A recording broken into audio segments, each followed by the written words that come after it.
V tej fazi gradijo dobra 2 km dolg kanalizacijski sistem, ki bo obsegal 10 glavnih gravitacijskih kanalov, črpališč in tlačni vod. Seveda se pa ob tem zamenja ne samo kanalizacijsko omrežje, ampak se obnovi tudi vodovodno omrežje, zgradi se tudi del optičnega omrežja, obnovijo se pločniki, razsvetljava in tako naprej. Krajani so s potekom del v glavnem zadovoljni, se je pa pokazalo, da na določenih delih prihaja do razkoraka med projektom na papirju in dejanskimi deli na terenu, pravijo v krajevni skupnosti.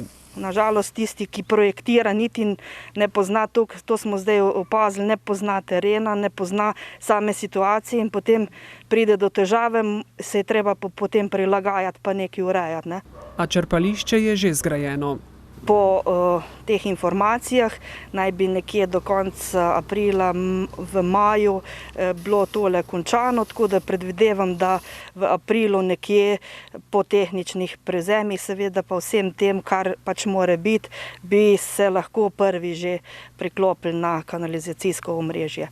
V minulih letih so kanalizacijsko omrežje že zgradili v vaseh Jelše in Gorica. Nadaljevanje v nas pa še čaka del proti avtocesti in veliki vasi, to je proti Gržeči vasi, Malemu Podlogu in pa proti Mrašemu.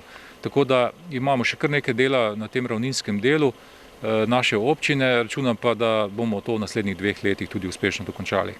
Gradnja kanalizacije v Velikem Podlogu je vredna 1,6 milijona evrov in jo v celoti krije občina. Ob gradnji glavnih kanalizacijskih kanalov izvajajo še sekundarne priključke do obstoječih greznic pri posameznih uporabnikih. Zanje lahko občani s prijavo na občinskem razpisu pridobijo denar do višine 70% upravičenih stroškov.